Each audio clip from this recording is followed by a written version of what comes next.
বৃষ্টি হচ্ছে আরব দেশে, কিন্তু দাবানলের মতো জ্বলছে বাংলাদেশ।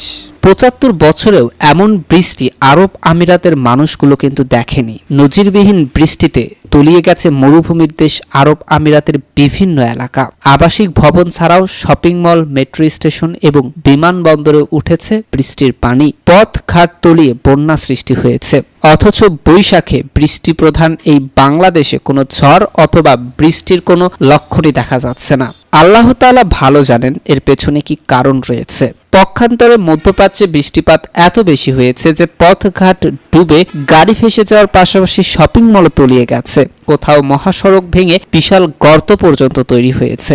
সেই সঙ্গে উড়োজাহাজের যাত্রা বাতিলের পাশাপাশি মেট্রো স্টেশনের কার্যক্রমও থেমে গেছে। ১৯৪৯ সালের পর থেকে এমন বৃষ্টিপাত দেখেনি মরুভূমির দেশ সংযুক্ত আরব আমিরাতের মানুষ। খালিজ টাইমস জানিয়েছে, সোমবার রাত থেকে মঙ্গলবার রাত পর্যন্ত মুষলধারায় বৃষ্টিপাত আগের সব রেকর্ড ছাপিয়ে গেছে। কিন্তু আমরা যদি আমাদের দেশের দিকে তাকাই তাহলে কিন্তু দেখতে পাবো যে গত কয়েক বছরে আমাদের দেশে বৃষ্টি আগের মতো আর বেশি হয় না। শীতকালে শীত খুব বেশি হয় না। আমরা জানি না আল্লাহ তাআলা এর পেছনে কি কারণ লুকিয়ে রেখেছেন, তবে আমাদের এখনই সচেতন হওয়া উচিত এবং ইসলামের পথে ফিরে আসা উচিত। ঈদের দিনে গান বাজনা বন্ধ করা উচিত।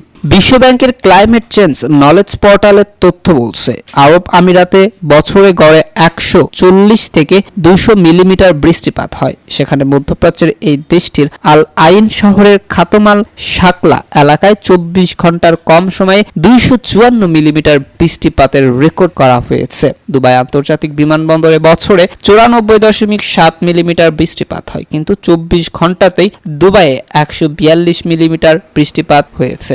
মরুভূমির দেশ আরব আমিরাতে ভারী বৃষ্টিপাতের ঘটনা কিন্তু খুবই ব্যতিক্রম। দেশটির ন্যাশনাল সেন্টার অব মেটিওরোলজি জানিয়েছে, একদিনের হিসাবেই ৫০টির বেশি আবহাওয়া স্টেশন ১০০ মিলিমিটারের বেশি বৃষ্টিপাত রেকর্ড করেছে। এর মধ্যে ৪টি স্টেশনে রেকর্ড করা হয়েছে ২০০ মিলিমিটারের বেশি বৃষ্টিপাত। সোমবার রাত থেকে মঙ্গলবার রাত ৯টা পর্যন্ত তুমুল বৃষ্টিপাতে দুবাইয়ের পথঘাট ও বিমানবন্দরের ট্যাক্সি চলাচল পথ তলিয়ে যায়। বৃষ্টির কারণে বিমান চলাচল বন্ধ পর্যন্ত রাখতে হয়। বিমানবন্দরে আসা যাত্রীদের চেক ইন প্রক্রিয়া স্থগিত রাখা হয়। সেসব ঘটনার ছবি ও ভিডিওতে দেখা যায় দুবাইয়ের জাবেল আলী মেট্রো স্টেশনের ভেতরে আটকে আছেন ২ শতাধিক যাত্রী। স্টেশনের ভেতর ও সিঁড়িতে ঘন্টার পর ঘন্টা বসে পরিস্থিতি কিছুটা স্বাভাবিক হওয়ার অপেক্ষায় ছিলেন তারা।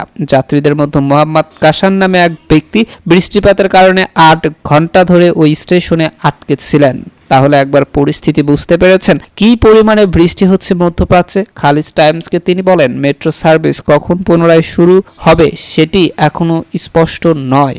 জেবেল আলীতে এসেছিলাম কাজের জন্য, দুবাইয়ের বাড়ি ফেরার ট্রেন ধরার আশায় ছিলাম, কিন্তু আটকে গেলাম। কোনো ট্যাক্সিও নেই আশেপাশে। বৃষ্টিতে তলিয়ে গেছে মাঠ ঘাট, গাড়ির অর্ধেক পর্যন্ত তলিয়ে গেছে। অন্যদিকে আমাদের দেশে কিন্তু বৃষ্টির কোনো ছিটেফোঁটা পাওয়া যাচ্ছে না। আল্লাহ তাআলা যদি আমাদের উপর থেকে রহমত তুলে নেন তাহলে আমাদের যাওয়ার কোনো জায়গা থাকবে না। তাই আসুন এখনই সঠিক পথে এবং ইসলামের পথে নিজেকে গড়ে তুলি।